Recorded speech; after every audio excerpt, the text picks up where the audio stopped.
नमस्कार, बहुत स्वागत आपके पसंदीदा कार्यक्रम मारो राजस्थान में। मैं हूं आपके साथ श्रुति श्रीवास्तव। बुलेटिन की शुरुआत बड़ी खबर के साथ कर रहा है। बूंदी से बड़ी खबर आपको बताते चले कि आज सचिन पायलट बूंदी के दौरे पर रहने वाले हैं। दोपहर में सचिन पायलट बूंदी पहुंचेंगे और गुर्जर समाज जिला अध्यक्ष के निधन पर शोक भी जताएंगे। हिंडौली विधायक अशोक चांदना भी सांत्वना देंगे।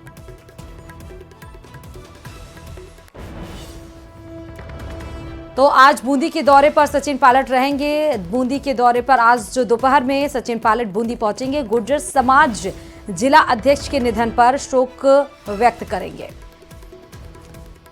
बड़ी खबर आपको यह भी बता रहे हैं कि संसद का बजट सत्र आज से शुरू हो रहा है। राष्ट्रपति द्रौपदी मुर्मू अभिभाषण से बजट सत्र की शुरुआत करेंगे और नई संसद में राष्ट्रपति पहली बार दोनों सदनों यानी कि लोकसभा और राज्यसभा के सदस्यों को संबोधित करेंगी, जिसमें वो सरकार की उपलब्धियां बताएंगी। ये मोदी सरकार के दूसरे कार्यकाल का अंतिम बजट है और इस साल आम चुनाव होने हैं, इसलिए इस बार ये अंतरिम बजट होगा।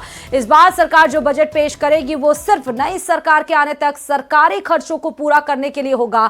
आम चुनावों के बाद चुनी गई नई सरकार की ओर से जुलाई में वित्तीय वर्ष 2024 से 2025 के लिए पूर्ण बजट पेश किया जाएगा। वित्त मंत्री निर्मला सीतारमण 1 फरवरी को सदन में अंतरिम बजट पेश करेंगी। लोकसभा चुनाव के मद्देनजर नागरिकों को बजट में राहत मिलने की उम्मीद है। 9 फरवरी तक चलने वाला बजट सत्र हंगामेदार हो सकता है। विपक्ष सरकार को कई मुद्दों पर घेर सकती है।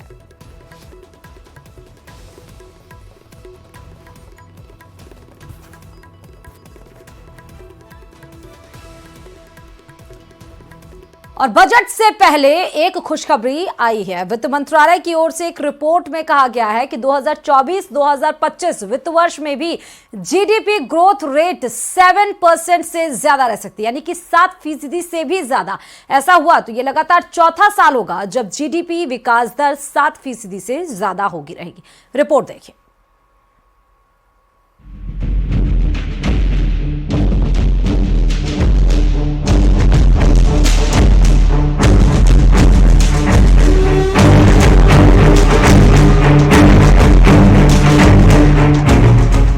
बजट से ठीक पहले देश के लिए अच्छी खबर आई है। वित्त मंत्रालय की तरफ से एक रिपोर्ट जारी की गई है।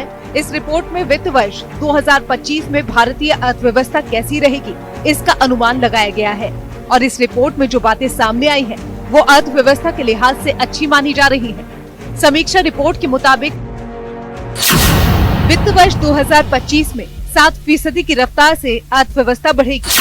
3 साल में ही देश की अर्थव्यवस्था $5 ट्रिलियन की होगी। भारत दुनिया में तीसरी सबसे बड़ी इकोनॉमी बन जाएगा। 2030 तक $60 ट्रिलियन की अर्थव्यवस्था होगी।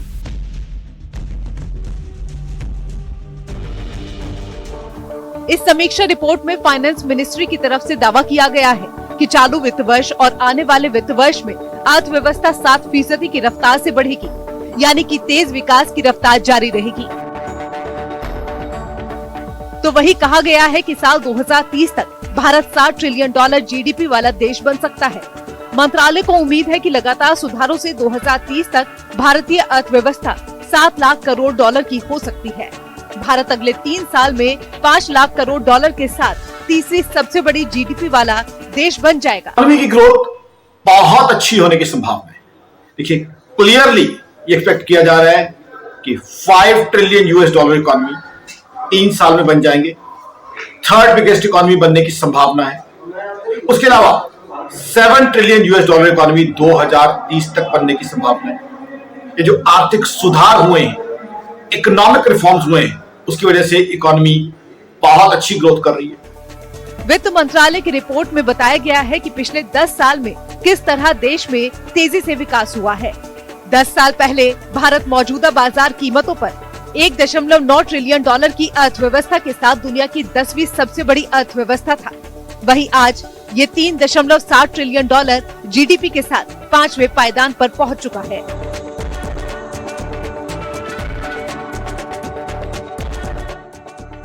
केंद्र की नरेंद्र मोदी सरकार ने 2047 तक भारत को एक विकसित देश बनाने का लक्ष्य निर्धारित किया है। रिपोर्ट के मुताबिक पिछले 10 सालों में मोदी सरकार ने जो कदम उठाए हैं, अगर उन्हें जारी रखा गया तो 2047 तक देश को विकसित देश बनाने का लक्ष्य हासिल किया जा सकता है। ये भी कहा गया है कि अगर वित्त वर्ष 2025 के लिए अनुमान सही साबित होता है तो कोरोना के बाद ये लगातार चौथा साल होगा जब भारतीय अर्थव्यवस्था की विकास दर 7% से ऊपर रहेगी। इसका मतलब हम चीन की अर्थव्यवस्था के और नजदीक पहुंच जाएंगे। बहुत अच्छी खबर है और मुझे लगता है कि जो रिफॉर्म्स पिछले 10 सालों में किए गए हैं, जो कदम भारत सरकार ने उठाए हैं, जो आर्थिक नीतियां अपनाई गई हैं, उन सब का नतीजा हमको आज देखने को मिल रहा है। इस बीच अर्थशास्त्रियों का कहना है कि सरकार आम चुनाव से पहले बजट में नए कल्याणकारी कार्यक्रमों पर बड़े खर्च के बजाय अर्थव्यवस्था को तेज बनाए रखने के लिए बुनियादी ढांचे पर जोर दे सकती है, ताकि समावेशी विकास को बढ़ावा दिया जा सके। माना जा रहा है कि रोजगार बढ़ाने के लिए सरकार बुनियादी ढांचे पर भी भारी खर्च जारी रखेगी। ऐसे में अब सबकी नजरें टिक गई हैं आने वाले बजट पर, और बजट से पहले वित्त मंत्रालय की रिपोर्ट ने मजबूत अर्थव्यवस्था का संकेत दे दिया है। Bureau report, news 18। और इस बीच हिमाचल प्रदेश में बर्फबारी ने दस्तक दे दी है, जिसके चलते पर्यटक और लोगों को अच्छी खासी परेशानी झेलनी पड़ रही है।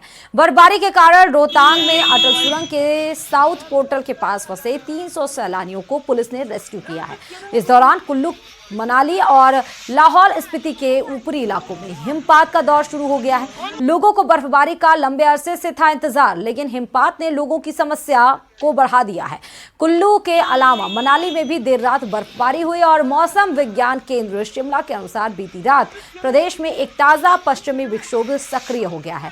इसके प्रभाव से 31 जनवरी और 1 फरवरी को मध्य व उच्च पर्वतीय जिलों जैसे कि चंबा, कुल्लू, मंडी, शिमला शहर सहित आसपास के क्षेत्र, कांगड़ा, लाहौल स्पीति, किन्नौर और सिरमौर में भारी बारिश का ऑरेंज अलर्ट भी जारी किया गया है। मैदानी व निचले क्षेत्रों में बारिश होने का पूर्व अनुमान भी लगाया गया और इसके अलावा कई मैदानी भागों में बिजली चमकने का भी अलर्ट जारी हुआ है। देखिए, आगामी 5-6 दिनों की बात करें तो आज लेट नाइट में 30 तारीख से एक WD मतलब प्रदेश को अप्रोच कर रहा है और इसके इफेक्ट से पूरे प्रदेश में मतलब अधिकांश स्थानों में बारिश के साथ साथ जो हमारे मिडिल के डिस्ट्रिक्ट हैं, हाई हिल्स के डिस्ट्रिक्ट है, वहाँ बर्फबारी का दौर शुरू होने की संभावना है।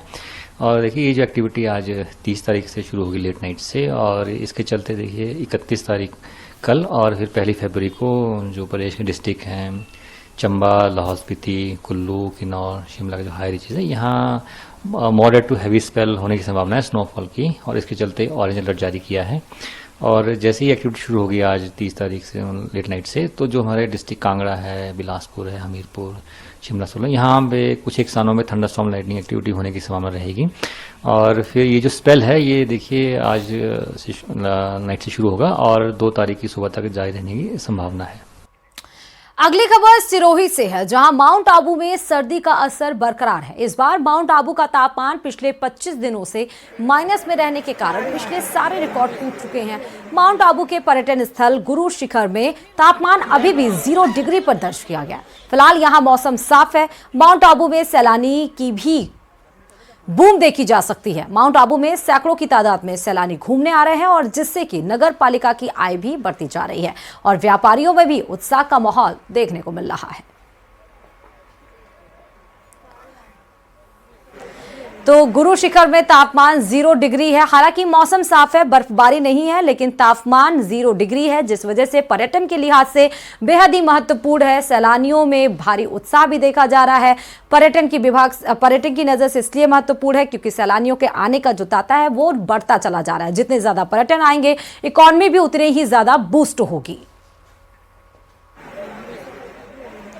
और दिल्ली एनसीआर में आज भी घना कोहरा छाया हुआ है। कोहरे की वजह से विजिबिलिटी बेहद ही कम है। घने कोहरे की वजह से सड़क पर गाड़ियां रेंगती हुई नजर आ रही हैं। ट्रेनों और हवाई यातायात भी बुरी तरह से प्रभावित हो चुका है। तापमान में भी गिरावट से ठंड बढ़ गई है। उधर मौसम विभाग ने उत्तराखंड में आज 2 दिन के लिए अलर्ट जारी कर दिया गया है। ऊंचाई वाले इलाकों में बर्फबारी और निचले इलाकों में हल्की बारिश का अनुमान है। अब खबर कोटा से है, जहां एमबीएस अस्पताल में बेखौफ होकर 10,000 की रिश्वत लेने के आरोपी सीनियर नर्सिंग ऑफिसर की रात न्यायपुरा थाना में बैरक में कटी और आरोपी नर्सिंग ऑफिसर को कोर्ट में आज पेश किया जाएगा। अस्पताल का क्लर्क और अकाउंटेंट एसीबी के रडार पर है। एसीबी की टीम ने अस्पताल से सारी फाइलों को जब्त कर लिया है। जल्द ही क्लर्क और अकाउंटेंट से भी पूछताछ कर सकती है एसीबी। आरोपी मंसूर अली ने रिश्वत का कुछ हिस्सा विभाग के बाबू और अकाउंटेंट के लिए भी लेना बताया है और साथ ही ठेकेदार के बिल पास करने की एवज में कल एसीबी ने कार्रवाई करते हुए एमबीएस अस्पताल के senior nursing officer Mansoor Ali को ट्रैप किया था। और राजस्थान की गहलोत सरकार के समय पूरे प्रदेश में आयोजित किए गए राजीव गांधी ग्रामीण शहरी ओलंपिक खेलों में करोड़ों रुपए के घोटाले की बात सामने आई है। मंगलवार को विधानसभा में यह मुद्दा बीएसपी विधायक मनोज न्यांगाली ने उठाया। रिपोर्ट देखिए।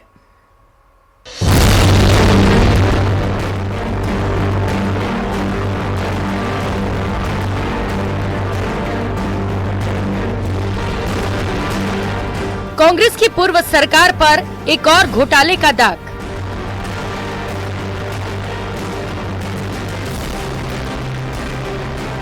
राजीव गांधी ग्रामीण शहरी ओलंपिक खेल प्रतियोगिता में घोटाले का आरोप।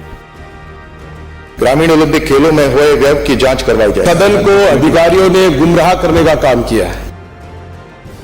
विधानसभा में उठा घोटाले का मुद्दा। ओलंपिक खेलों में व्यय की अभी तक कोई जांच नहीं हुई है। 155 करोड़ तकरीबन राशि व्यय हुई। खेल मंत्री राज्यवर्धन राठौड़ ने दिया जांच का भरोसा। ग्रामीण ओलंपिक खेलों में हुए व्यय की अभी तक कोई जांच नहीं हुई है। माननीय विधायक की मांग को देखते हुए ग्रामीण ओलंपिक खेलों में हुए व्यय की जांच करवाई जाएगी।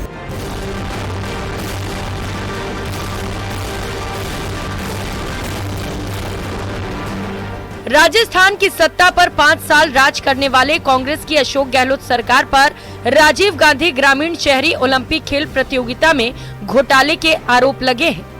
विधानसभा में बीएसपी विधायक मनोज न्यांगली इस मुद्दे को उठाते नजर आए। उन्होंने सनसनीखेज खुलासा करते हुए कहा कि इस टूर्नामेंट के लिए 126 करोड़ रुपए की टी शर्ट और निकर खरीदे गए। ओलंपिक खेलों में व्यय की अभी तक कोई जांच नहीं हुई है। माननीय अध्यक्ष महोदय, मेरा ये सदन का भी और हमारे विशेषाधिकार का भी जो मेरी पंचायत समिति राजगढ़ में ओलंपिक ग्रामीण खेल की जांच हुई। 10 लाख से अधिक व्यय का 3 अधिकारियों को चार्जशीट मिली। बीडीओ और वहां के सीबीओ और वहां के अकाउंटेंट तुलसाराम को, और इन्होंने छुपाया तथ्य। मामला राजीव गांधी ग्रामीण शहरी ओलंपिक खेलकूद प्रतियोगिता से जुड़ा है। इस खेलकूद प्रतियोगिता का आयोजन गहलोत सरकार के समय प्रदेश के अलग अलग जिलों में किया गया था। अब ये बात सामने आई है, प्रतियोगिता में करोड़ों रुपए का घपला हुआ है, जिस पर खेल मंत्री राज्यवर्धन सिंह राठौड़ ने जांच की बात कही। राजीव गांधी ग्रामीण ओलंपिक खेल 2022 में तकरीबन 31 करोड़ राशि व्यय हुई, जिसका व्यय विवरण परिशिष्ट का पर उपलब्ध है। राजीव गांधी ग्रामीण एवं शहरी ओलंपिक खेल 2023 में 155 करोड़ तकरीबन राशि व्यय हुई, जिसका व्यय विवरण परिशिष्ट ख पर उपलब्ध है। माननीय विधायक की मांग को देखते हुए ग्रामीण ओलंपिक खेलों में हुए व्यय की जांच करवाई जाएगी। खेल मंत्री ने सदन में साल 2022 और साल 2023 में राजीव गांधी ग्रामीण और शहरी ओलंपिक खेलों पर खर्च हुए का ब्यौरा सदन में रखा। खेलों में घोटाला हुआ है या नहीं, ये जांच का मुद्दा है, लेकिन इन सब के बीच अब आशंका इस बात की है कि इन खेलों के आयोजन अब आगे होंगे या नहीं। Bureau report, news 18 Rajasthan.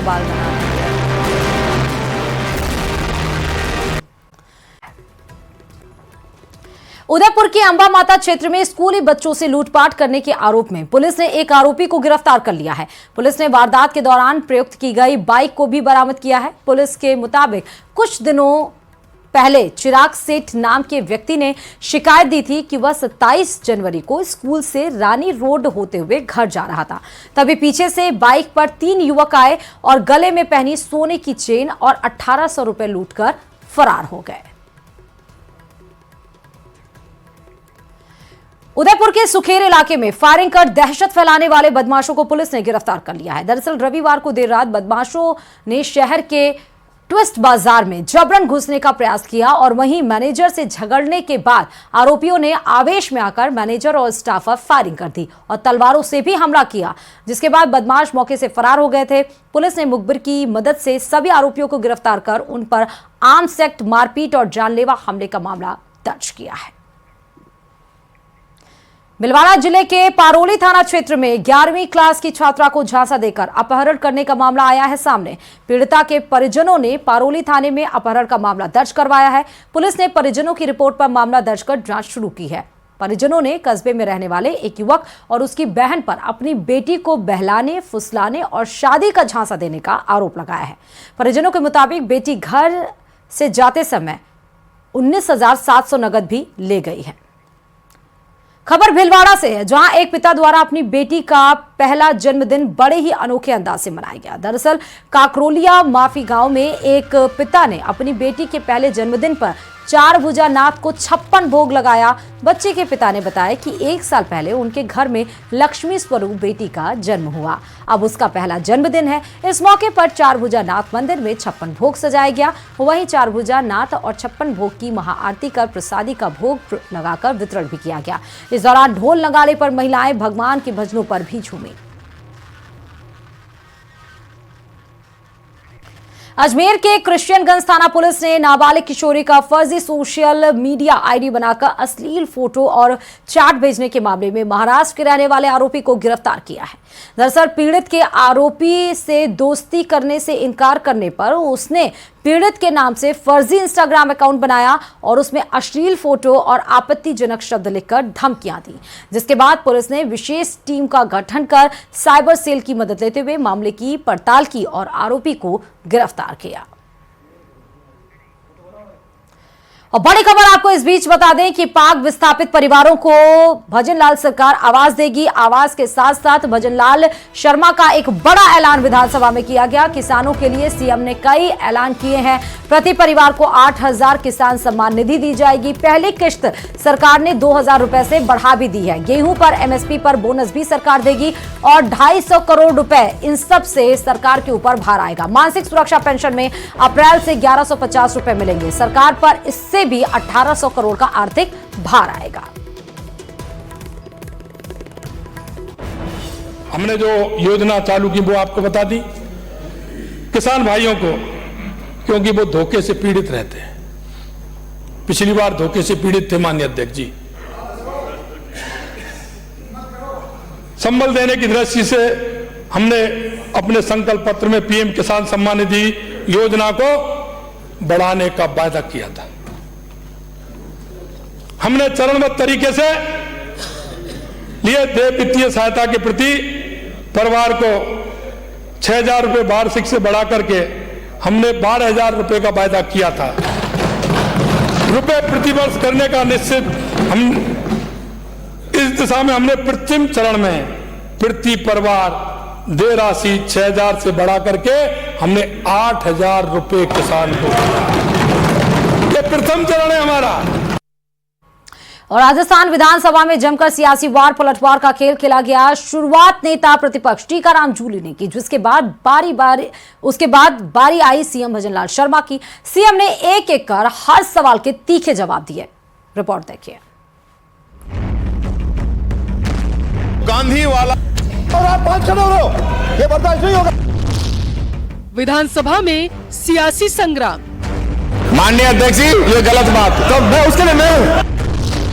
नेता प्रतिपक्ष के तीखे सवाल। गांधी वाला हिंदुस्तान चाहिए। सीएम का जोरदार पलटवार। सुना है ये किरदार उसके लिए बुना है जो 2014 के बाद में सेठ 100 गुना बना है। ये मैं आपसे कहना चाहूंगा। तस्वीर सियासी तकरार की है, विधानसभा में वार पलटवार की है। मंगलवार को विधानसभा में जमकर हंगामा हुआ और सियासी तीर भी चले। नेता प्रतिपक्ष ने खुलकर बल्लेबाजी की। हर दिशा में जमकर सवाल दागे गए और हर सवाल के बीच में भजनलाल सरकार थी। नेता प्रतिपक्ष टीकाराम जूली ने कांग्रेस सरकार के कामकाज की तारीफ के साथ बोलना शुरू किया और अंत में पर्ची की सरकार तक पहुंच गए। सुना है जलजला आपका खूब है, सुना है जलजला आपका खूब है, देखा है पर्ची से ही आपका वजूद है, देखा है हाकिम की मर्जी से आपका वजूद है, सुना है सोच समझकर पर्ची से ही आपको चुना है। एमपी हरियाणा गुजरात में भी यही खेल सुना है ये किरदार उसके लिए बुना है जो 2014 के बाद में सेठ 100 गुना बना है। ये नेता प्रतिपक्ष टीकाराम जूली के बाद बारी सीएम भजनलाल की थी। कांग्रेस भजनलाल को अनाड़ी खिलाड़ी समझ रही थी, लेकिन जब सीएम ने बोलना शुरू किया तो सबकी बखिया उधेड़ दी।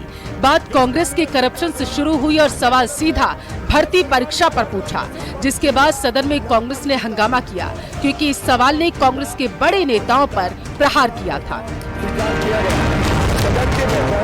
सवाल एक परिवार के लोगों का RAS में चयन होने पर था। चक्की का आटा खाते थे, अरे कौन सा पानी पीते थे? हम भी डॉक्टर साहब से कह देते वो पानी लाकर किसी को पिला देते तो किसी का भला हो जाता। कि एक RAS में 3-3, 4-4 एक ही परिवार के सदस्य आ रहे हैं, नंबर भी एक ही आ रहे हैं। अरे भाई 80 नहीं आए 79 आ जाए किसी का, अरे ज्यादा दिक्कत हो तो 81 कर दो, लेकिन नहीं, पूरे जो कहा वही तो करेगा वो।